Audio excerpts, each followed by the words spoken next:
오늘 여러분과 더불어서 심판의 날과 구원의 날이라는 주제를 가지고 하나님의 그 가르침을 성경 가운데서 찾아보도록 하겠습니다.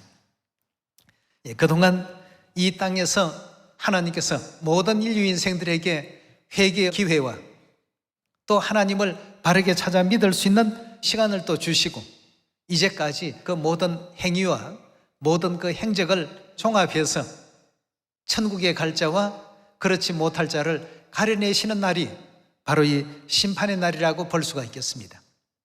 이 심판의 날, 바로 구원받는 백성들의 입장에서는 그 날이 또 구원의 날이라고 볼 수 있겠죠. 심판의 날과 구원의 날은 뭐 다른 날이 아닙니다. 구원받을 무리들에게는 구원의 날이 될 것이고, 또 영원한 형벌 당할 사람들에게는 그 날이 심판의 날이 되지 않겠습니까? 자, 그렇다면 이 심판의 날에 하나님께서는 무엇을 가지고 심판을 또 베푸시고 또 구원을 베푸시는지, 그 기준은 어디에 있는지, 이 문제를 우리 한번 잘 생각해 볼 필요가 있겠습니다.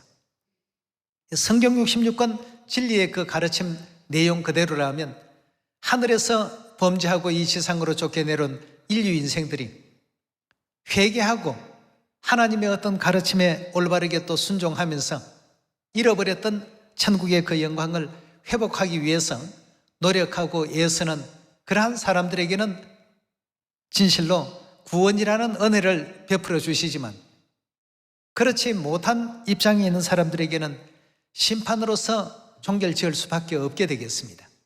그러면 우리는 지난 과거의 그 역사를 되돌아보면서 하나님께서 기뻐하시는 일이 무엇이고 진노하시는 일이 무엇인가를 올바르게 분별해서 진노하는 일들은 다 피해야 되겠고, 기뻐하시는 일들은 그대로 또 그 길을 따라갈 줄 아는 여러분과 제가 되어야 되지 않겠습니까?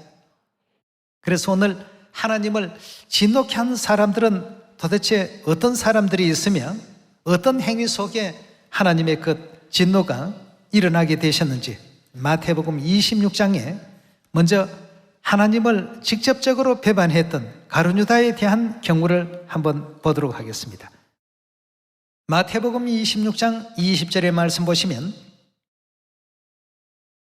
저물 때에 예수께서 12제자와 함께 앉으셨더니 저희가 먹을 때에 이르시되, 내가 진실로 너희에게 이르노니 너희 중에 한 사람이 나를 팔리라 하시니, 저희가 심히 근심하여 각각 여짜오되 주여 내니이까? 대답하여 가라사대 나와 함께 그릇에 손을 넣는 그가 나를 팔리라. 인자는 자기에 대하여 기록된 대로 가거니와 인자를 파는 그 사람에게는 화가 있으리로다. 그 사람은 차라리 어떻게 하는 것이 더 나았다고 했습니까? 나지 아니하였더라면, 태어나지 아니하였더라면 제게는 좋을 뻔하였느니라고 했습니다. 가룟유다가 예수님을 팔게 된 어떤 그 경위들을 계속 우리가 성경에서 살펴보게 된다면, 예수님이 하신 어떤 그 모든 일들이 자신의 마음에 맞지가 않았습니다. 예수님께서 가시는 곳곳마다 말씀을 받아들이는 사람이 있는가 하면 비방하고 회방하는 무리들도 있고, 또 예수님에 대해서 또 좋은 평을 하는 사람이 있는가 하면 그렇지 못한 사람들도 있고, 조롱을 당하셔도 그냥 묵묵히 이 인류를 구원하고자 하시는 그 일에만 예수님께서 골몰 하시니까,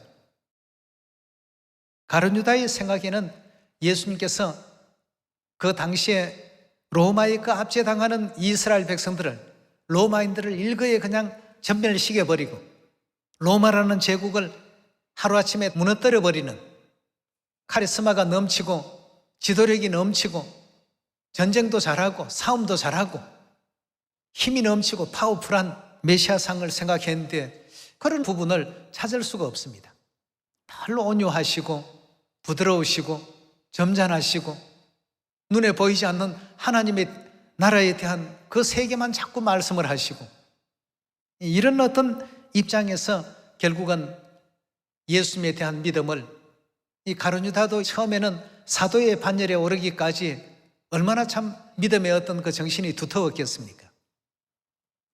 그러나 끝내 보니까 자기나 다를 바 없는, 오히려 자기가 더 나은 것처럼 느껴지니까 말이에요. 그러니까 대제사장들하고 결탁을 해서 은전 30냥 받고 예수님을 팔기로 모의를 하는, 하나님께서는 이 심판날에 이 가룟유다는 과연 어찌 될까 말이죠. 그가 설 자리가 과연 어떤 곳이겠느냐.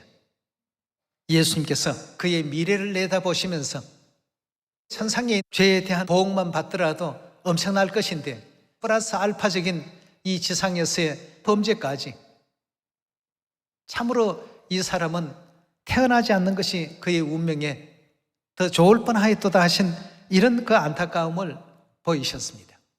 육체를 입고 예수님께서 이 땅에 오셔서 우리와 똑같이 음식을 드시고 말씀을 나누시고 성경의 말씀을 가르치시고 이러니까 어느 순간에 어떻게 보니까 나보다도 좀 부족해 보이신다.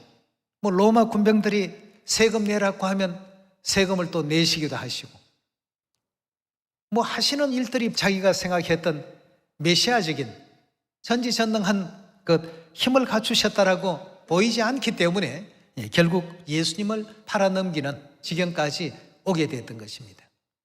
오늘날 이런 유형이 결국 하나님의 진노를 사게 될 사람의 유형이요, 심판을 받을 수밖에 없는 유형이라는 것을 우리가 다시 한번 생각하시면서 이런 길들은 우리가 결단코 걸어가서는 안 되겠구나 말이죠. 자기를 피로써 사신 주님을 은전 30냥에 팔아버리는 이런 어떤 파렴치한 행위들, 하나님의 그 심판의 날에 하나님께서 거듭거듭 말씀하십니다. 저는 차라리 나지 아니했더라면 좋았을 뻔했다. 차라리 믿지 않으면 그걸로 끝인데 말이죠. 그러면 그 이상의 어떤 죄는 짓지 않는데, 믿어지지 않는다고 해서 예수님을 돈을 받고 파는 그 악한 이 일들에 대해서는 심판의 날에 가장 아주 참혹한 죄가 될 것입니다. 뿐만 아니라 구약의 내용을 보면 발람 선지자도 이런 아주 악한 사람 중에 하나였습니다. 그 모압왕 발락의 어떤 초청을 받고 발람 선지자는 발락에게 가서 당신은 선지자니까 저주를 좀 내려주십시오 하고 얘기를 했을 때 몇 번은 이제 거절을 했습니다. 하나님의 어떤 백성들을 어떻게 제가 저주를 합니까 하다가 결국은 이제 하나님 백성들이 저주받을 수밖에 없는 아주 악한 꾀를 발락 왕에게 알려주게 됩니다. 발람이 발락을 통해서 결국 이스라엘 앞에 올무를 놓게 하고 우상의 제물을 먹게 하고 많은 어떤 이스라엘 백성들에게 음행을 하게 해서 하나님의 그 진노가 이스라엘 백성들에게 내려져서 하루에 24,000명 이런 어떤 숫자가 죽임을 당하는 역사가 있게 됩니다. 자, 이런 지난날의 역사들을 우리가 그냥 지나간 것으로 끝낼 것이 아니라 우리 영혼이 나도 알지 못하는 가운데 이런 자리에 지금 서 있지는 않는가, 자기를 되돌아보면서 또 반성하면서 하나님 앞에 바르게 설 수 있도록끔, 심판의 날이 구원의 날이 될 수 있도록끔 노력할 수 있는 우리가 되어야 되겠습니다. 민수기 25장 1절의 말씀 보도록 합시다. 이스라엘이 시딤에 머물러 있더니 그 백성이 모압 여자들과 음행하기를 시작하니라. 그 여자들이 그 신들에게 제사할 때에 백성을 청하여 백성이 먹고 그들의 신들에게 절하므로 이스라엘이 바알보올에게 부속된지라. 여호와께서 이스라엘에게 진노하시니라. 여호와께서 모세에게 이르시되 백성의 두령을 잡아 태양을 향하여 여호와 앞에 목매어 달라. 그리하면 여호와의 진노가 이스라엘에게서 떠나리라. 모세가 이스라엘 사사들에게 이르되 너희는 각기 관할하는 자 중에 바알보올에게 부속된 사람들을 죽이라 하니라. 이스라엘 자손의 온 회중이 회막문에 올 때에 이스라엘 자손의 한 사람이 모세와 온 회중의 목전에 미디안의 한 여인을 데리고 그 형제에게로 온지라. 제사장 아론의 손자 엘라사리 아들 비나하스가 보고 회중 가운데 일어나 손에 창을 들고 그 이스라엘 남자를 따라서 그의 막에 들어가서 이스라엘 남자와 그 여인의 배를 꿰뚫어서 두 사람을 죽이니 연병이 이스라엘 자손에게서 그친지라 하였습니다. 자, 이런 어떤 참혹한 일들을 조작하도록끔 모압 여인들을 시장하게 해서 이스라엘 청년들을 미혹하게 하고 우상에게 경배하게 하고 이렇게 해서 이스라엘에 하나님의 그 저주가 내리도록 했던 것이 누구의 꾀였냐 하면 이 발람의 꾀였습니다. 그 내용을 민수기 31장 16절의 말씀 보도록 하겠습니다. 보라, 이들이 발람의 꾀를 쫓아 이스라엘 자손으로 부올의 사건에 여호와 앞에 범죄케 하여 여호와의 회중에 연병이 일어나게 하였나니라 하고 했습니다. 그 결국 비느하스가 하나님의 그 진노를 대신 이제 터뜨림으로 말미암아서 연병이 이스라엘 중에서 끝이 났다라고 하신 말씀을 보았습니다만, 여기서 말하는 이 발람의 꾀라고 하는 것이 결국 이스라엘 백성들 앞에 그런 올무를 만들었습니다. 음행을 하도록 만들고 또 우상의 제물을 먹도록 하고, 그리고 또 여인들을 그 동원해서 미인계를 쓰도록 하고 말이죠. 이런 제 일들을 저질렀던 그 역사가 3,500년 전 이스라엘 백성들이 광야 생활할 때 일어났던 사건 중에 한 부분입니다. 자, 이 내용을 하나님께서는 요한계시록에도 그대로 기록해 놓으신 장면인데요, 우리 요한계시록 2장 넘어가 보도록 합시다. 영원한 심판의 날이 도래하게 된다면 천국으로 돌아갈 수 있는 그런 기회가 더 이상의 시대는 없습니다. 더욱 정신을 차리면서 이런 모든 일에 매사에 또 주의하고 조심해서 심판의 율에 빠지지 마시고 구원의 그 판결에 설 수 있는 우리가 되어야 되겠습니다. 계시록 2장 14절의 말씀 보겠습니다.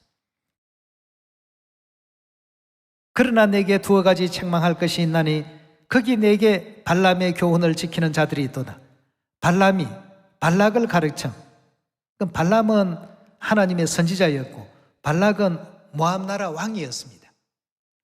발람이 발락을 가르쳐 이스라엘 앞에 뭘 놓았다고요? 올무를 놓아 어떤 결과를 만들었냐 하면 우상의 제물을 먹게 하였고 또 행음하게 하였느니라. 이와 같이 내게도 니골라당의 교훈을 지키는 자들이 있도다. 그러므로 회개하라. 그렇지 않으면 내가 내게 속히 임하여 내 입의 검으로 그들과 싸우리라 하고 했습니다. 하나님께서 진노하시겠다는 뜻 아니시겠습니까? 우리는 발람과 같은 꾀, 발람과 같은 잘못, 이런 데 빠져서는 안 되겠습니다. 우리 하나님 백성들로 하여금 하나님의 그 말씀을 창념하게 하고 영원한 천국에 소망을 갖게 해야 되는데, 하나님의 백성들을 여인들의 미혹에 빠지게끔 만들고 결국 우상의 제물을 먹게 하고 우상을 섬기게끔 하고 말이죠. 이렇게 해서 그런 분별력을 잃어버리게 하는 일에 누가 꾀를 냈냐 하면 발람이라는 선지자가 말이죠. 이스라엘 백성들을 저주하라고 하니까 끝내 발락의 그 요청을 거절하지 못하고 결국 이스라엘 백성들이 그 올무에 걸려 넘어지게 하는 이런 이제 악한 꾀를 발락 왕에게 알려준 겁니다. 여러분, 오늘날 이 시대에도 이런 어떤 발람의 교훈을 쫓는 자들은 하나님께서 내가 친히 대적하겠다고 이렇게 말씀을 하고 계십니다. 진노하신다는 뜻 아니겠습니까? 이런 사람들이 과연 심판대 앞에 섰다라고 한다면 천국의 판결을 받겠습니까? 지옥의 판결을 받겠습니까?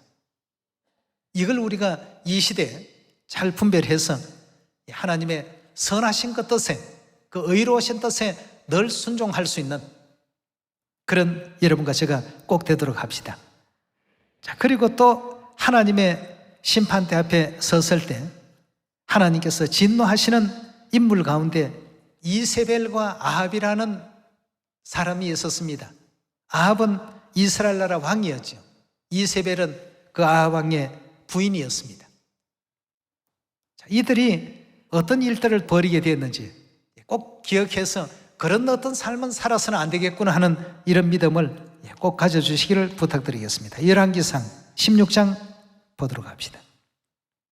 16장 29절의 말씀 보시면 유다 왕 아사 제38년에 오므리의 아들 아합이 이스라엘 왕이 되니라.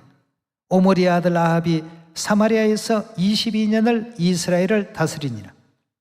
오므리의 아들 아합이 그 전에 모든 사람보다 여호와 보시기에 악을 더욱 행하여 느밧의 아들 여로보암의 죄를 따라 행하는 것을 오히려 가볍게 여기며 시돈 사람의 왕 엣바알의 딸 이세벨로 그 아내를 삼고 가서 바알을 섬겨 숭배하더라 하고 했습니다. 32절의 말씀 보시면 사마리아에 건축한 바알의 사당 속에 바알을 위하여 단을 쌓으며 또 아세라의 목상을 만들었으니 저는 그전에 모든 이스라엘 왕보다 심히 이스라엘 하나님 여호와의 노를 격발하였더라 하고 했습니다. 자, 그래서 결국 하나님께서는 이 땅에서도 이들에 대한 징벌을 하시게 되었는데요. 이세벨이 죽게 될 때에 성 밖으로 내던져짐을 받아서 개들이 와서 그 시체를 먹게 되는 이런 끔찍한 최후를 맞이하게 됩니다. 이 땅에서 우리 사람이 볼 수 있고 느낄 수 있는 어떤 부분으로서만 간략간략하게 말씀을 주셨는데요. 열왕기하 9장 8절의 말씀 보도록 하겠습니다. 아합의 온 집이 멸망하리니 이스라엘 중에 매인자나 노인자나 아합에게 속한 모든 남자는 내가 다 멸절하되 아합의 집을 느밧의 아들 여로보암의 집과 같게 하며 또 아히야의 아들 바하사의 집과 같게 할지니라. 이스라엘의 지방에서 개들이 이세벨을 먹으리니 저를 장사할 사람이 없으리라 하셨느니라 하고 곧 문을 열고 도망하더라 하고 했습니다. 하나님의 뜻을 전하는 이 장면인데 개들이 이세벨을 먹게 된다는 이런 끔찍한 예언들이 있게 됩니다. 이세벨과 그 아합의 사건 가운데 나봇의 포도원을 빼앗은 사건이 있었죠. 열왕기상 21장 1절입니다. 그 후에 이런 일이 있으니 이스라엘 사람 나봇이 이스라엘 포도원이 있어 사마리아 왕 아합의 궁에 가깝더니 아합이 나봇에게 일러 가로되 너의 포도원이 내 궁 곁에 가까이 있으니 내게 주어 나물밭을 삼게 하라. 내가 그 대신에 그보다 더 아름다운 포도원을 내게 줄 것이요 만일 합의하면 그 값을 돈으로 내게 주리라.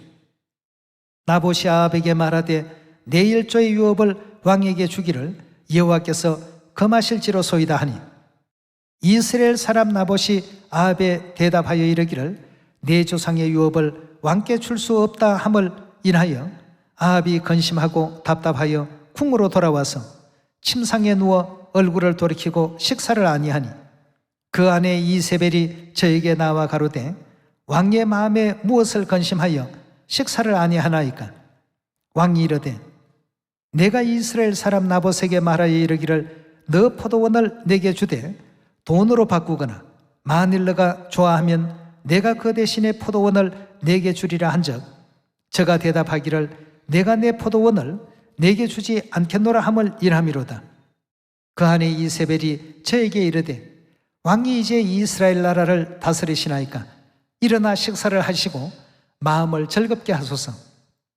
내가 이스라엘 사람 나봇의 포도원을 왕께 드리리이다 하고 아합의 이름으로 편지를 쓰고 그 인을 쳐서 그 성에 나봇과 함께 사는 장로와 귀인들에게 보내니 그 편지 사연에 이르기를 금식을 선포하고 나봇을 백성 가운데 높이 앉힌 후에 비류 두 사람을 그 앞에 마주 앉히고 저에게 대하여 증거하기를 내가 하나님과 왕을 저주하였다 하게 하고 곧 저로 끌고 나가서 돌로 쳐 죽이라 하였더라. 이게 이제 이스벨의 전략입니다. 이렇게 해서 나봇이 죽고 나면 임자 없는 땅이 될 것이니까 그때 이제 아왕이 이제 차지하라는 이런 이제 그 악한 꾀를 내서 결국 나봇을 죽이고 그 나봇의 포도원을 취하게 되는 그런 이제 그 악한 일을 진행합니다. 11절에 계속 봅니다. 그 성 사람 곧 그 성에 사는 장로와 귀인들이 이세벨의 분부 곧 저가 자기에게 보낸 편지의 선대로 하여 금식을 선포하고 나봇을 백성 가운데 높이 앉히며 때에 비류 두 사람이 들어와서, 쉽게 현대어로 얘기한다면 불량배 두 사람이 들어와서 그 앞에 앉고 백성 앞에서 나봇에 대하여 증거를 지어 이르기를 나봇이 하나님과 왕을 저주하였다 하며 무리가 저를 성 밖으로 끌고 나가 돌로 쳐 죽이고 이세벨에게 통보하기를 나봇이 돌에 맞아 죽었나이다 하니 이세벨이 나봇이 돌에 맞아 죽었다 함을 듣고 아합에게 이르되 일어나서 그 이스라엘 사람 나봇이 돈으로 바꾸어 주기를 싫어하던 포도원을 취하소서. 나봇이 살아있지 아니하고 죽었나이다. 아합이 나봇에 죽었다 함을 듣고 곧 일어나 이스라엘 사람 나봇의 포도원을 취하여 그리로 내려갔더라 하고 했습니다. 아합 왕과 이세벨이 나봇의 포도원을 빼앗는 것은 장차 교회가 그 우상 숭배자들과 연합할 걸 우리 하나님께서 미리 보여주신 것입니다. 그리고 나봇은 진리를 빼앗을 때 하나님의 그 진리를 지키고자 하는 백성들이죠. 그 진리를 끝까지 굳게 이제 지켜나가니까 AD 313년에 밀라노 칙령을 선포를 하고 말이죠. 태양신 숭배하던 로마 나라에서 높여주게 되니까 그 수많은 교인들이 이제 우리 교회도 세상에서 좀 알아주는 교회가 됐구나. 여러분, 그런 거 너무 기대할 필요 없습니다. 하나님께서 알아주시는 교회가 되어야 되죠. 그렇게 이제 높여놓고 난 다음에 그 다음 장면이 뭡니까? 결국 이제 나봇을 죽이고 그가 가지고 있던 포도원을 취했던 것은 결국 이제 하나님의 그 진리를 완전히 이 땅에서 엄몰시켜버리고 태양신 숭배했던 의식이 교회 안으로 들어오게 되는, 하나님께서 아합과 이세벨과 나봇의 포도원 사건을 통해서 예언적인 어떤 장면으로 설명해 주고 있는 그런 대목이 되겠습니다. 그래서 하나님께서는 엘리야를 보내셔서 아합 왕의 잘못을 징계하시는 그 장면이 계속 연이어 나오게 되는데요. 16절의 말씀 보도록 하겠습니다. 아합이 나봇이 죽었다 함을 듣고 일어나 이스라엘 사람 나봇의 포도원을 취하여 그리로 내려가더라. 여호와의 말씀이 디셉 사람 엘리야에게 임하여 가라사대 너는 일어나 내려가서 사마리아에 거하는 이스라엘 왕 아합을 만나라. 저가 나봇의 포도원을 취하려고 그리로 내려갔나니 너는 저에게 말하여 이르기를 여호와의 말씀이 너가 죽이고 또 빼앗았느냐 하셨다 하고 또 저에게 이르기를 여호와의 말씀이 개들이 나봇의 피를 핥은 곳에서 개들이 내 피를 곧 내 몸의 피도 핥으리라 하셨다 하라. 아합이 엘리야에게 이르되 나의 대적이여 너가 나를 찾았느냐? 대답하되 내가 찾았노라. 너가 스스로 팔려 여호와 보시기에 악을 행하였으므로 여호와의 말씀이 내가 재앙을 내려 너를 쓸어버리되 내게 속한 남자는 이스라엘 가운데 매인자나 노인자나 다 멸할 것이라 하고 했습니다. 결국 하나님께서 기뻐하지 아니하시는 모든 내용들은 심판의 대상이 된다는 것을 우리가 오늘 이 시간을 통해서 알고 또 깨달아야 되겠습니다. 사도들과 선지자들은 진리를 지키기 위해서 광야나 산중이나 또 토굴이나 사막으로 다니면서도 끝까지 믿음을 지켰습니다만 결국은 교회가 태양신 종교를 영입하고 받아들여서 안식일을 일요일로 바꾸고 또 유월절을 크리스마스로 변경시키고 하나님의 때와 법을 전부 바꿔버리는 이 사건이 바로 이 아합 왕과 나봇의 이 포도원 사건 속에 예언적으로 지금 다 담겨 있습니다. 그렇다면 하나님께서 엘리야를 통해서 너희가 하나도 살아남지 못하고 다 죽을 것이다 선포해 놓으셨던 것은 결국 오늘날 이 시대에 하나님의 어떤 거룩하신 새 언약의 진리의 법을 준행치 아니하고 일요일을 지키거나 크리스마스를 지키거나 이런 사람들의 그 결과가 아합과 이세벨의 그 결말과 똑같은 그런 결말을 맞이하게 된다는 것을 우리가 성경 예언에서 또 볼 수가 있겠죠. 그래서 하나님께서는 심판의 날에는 이런 사람들은 기뻐하지 않는다라고 하셨습니다. 차라리 나지 않으면 좋았을 뻔했던 사람도 있고 악한 꾀를 가지고 그 일순간 세상 권력에 빌붙어서 결국 하나님의 백성들을 우상 숭배에 빠뜨리고 멸망당하는 발람의 광경도 우리가 볼 수 있고요. 이세벨과 아합의 그 역사 가운데 태양신을 그 경배하게 하는 이런 사람들에 대한 판결도 지금 우리가 보고 있습니다. 예수님께서는 이런 모든 장면에 대해서 어떻게 설명하셨는지 마태복음 우리 7장 20절에 가서 그 내용을 한번 확인해 봅시다. 이러므로 그의 열매로 그들을 알리라. 나더러 주여 주여 하는 자마다 천국에 다 들어갈 것이 아니요 다만 하늘에 계신 내 아버지의 뜻대로 행하는 자라야 들어가리라. 아버지의 뜻대로 행하는 자가 들어간다 하는 것은 천국 들어가는 사람들은 전부 그날이 구원의 날입니다. 22절의 말씀 보시면 그날에 많은 사람이 나더러 이르되 주여 주여 우리가 주의 이름으로 선지자 노릇하며 주의 이름으로 귀신을 쫓아내며 주의 이름으로 많은 권능을 행치 아니하였나이까 하리니 그때 내가 저희에게 밝히 말하되 내가 너희를 도무지 알지 못하니 불법을 행하는 자들아 내게서 떠나가라 하리라 하고 했습니다. 오늘날 그렇게 했다가는 하나님께서 뭐라고 한다고요? 심판의 날에 불법을 행하는 자들아 내게서 다 물러가라. 우리 계속해서 24절의 말씀 봅니다. 그러므로 누구든지 나의 이 말을 듣고 행하는 자는 그 집을 반석 위에 지은 지혜로운 사람 같으리니 반석 위에 집을 지었다고 하는 것은 그리스도에 대한 믿음을 근본으로 삼은 사람들입니다. 이런 사람들은 지혜로운 사람 같고 25절의 말씀 보시면 비가 내리고 창수가 나고 바람이 불어 그 집에 부딪히매 무너지지 아니하나니 이는 주초를 반석 위에 놓은 연고요 나의 이 말을 듣고 행치 아니하는 자는 그 집을 모래 위에 지은 어리석은 사람 같으리니 비가 내리고 창수가 나고 바람이 불어 그 집에 부딪히매 무너져 그 무너짐이 심하리라. 예수께서 이 말씀을 마치심에 무리가 그 가르침에 놀래더라 하고 했습니다. 자, 여기에 지금 앞부분에 불법을 행하는 자들아 다 내게서 물러가라. 이 말씀을 듣고도 하나님의 올바른 진리의 법도대로 행치 아니하는 사람과 행하는 사람, 결국 한 무리는 심판받을 하나님의 그 진노 아래에 있는 존재들이요, 한 무리는 하나님께서 불법을 행하는 자들을 다 물리치시는 것을 보니까 이제 하나님의 진리의 법도대로 바르게 행해야 되겠구나. 그 사람들은 믿음을 어디에 세운 사람들이라고요? 반석 위에 세웠다 하고 있습니다. 반석 대신 그리스도의 그 모든 가르침을 그대로 받아들이고 그대로 믿었습니다. 이렇게 해서는 천국 못 가겠구나 말이죠.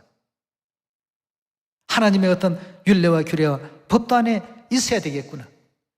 오늘날 이 시대도 천국 구원의 날과 심판의 날은 점점 가까워지고 있는데 우리 주위에는 아직도 이 심판에 대해서 별로 이렇게 중요하게 생각지 않고 살아가는 많은 사람들이 있습니다. 그러나 저와 여러분들은 하늘아버지 하늘어머니를 영접했고 성경의 그 가르침 그대로 성령과 신부께서 오라고 일러주신 이 진리 안에 들어와서 새 언약의 진리를 전부 지금 받고 있습니다. 불법이 아닌 하나님께서 기뻐 받으시는 마지막 순간에 호련히 변화를 입혀주실 위치 가운데 우리 모두는 놓여 있다는 것을 생각할 때 하나님을 믿지 않던 자들의 그 미래의 삶과 하나님을 열심히 믿었던 우리의 그 미래의 영광과 그 삶의 가치가 얼마나 크게 차이가 날까 말이에요. 우리는 누가복음에 등장하는 부자와 나사로의 그 비유 가운데 천국에 있는 그 나사로와 또 지옥에 있는 부자에 대한 어떤 그 내용을 그냥 가볍게 생각해서는 안 되겠습니다. 더욱더 정신을 차리고 깨어서 하나님 앞에 바르게 설 수 있도록 하나님께서 기뻐하시는 일이 무엇이 있을까를 항상 또 생각할 줄 아는 우리가 되어야죠. 우리의 매일매일이 하나님의 분노 중에 진노 중에 지나가는 그런 날들이 되게 해서는 안 될 줄로 믿습니다. 이미 하늘나라에 있을 때 충분히 하나님께 진노하실 수 있는 많은 어떤 일들을 제공하고 우리가 이 세상으로 쫓겨 내려왔습니다. 그렇다면 이제부터의 삶은 하루하루가 하나님 보시기에 정말 참 내 자녀답다, 이런 삶을 영위할 수 있는 여러분과 제가 다 되셔서 영원한 천국 갈 수 있는 그 영화로운 길을 다시금 우리에게 깨우쳐 주신 엘로힘 하나님, 아버지 하나님과 어머니 하나님께 영원한 영광과 찬양을 오늘 이 안식일을 통해서 더 많이 드릴 수 있는 복된 시간이 되길 부탁드리면서 말씀 마칩니다. 감사합니다.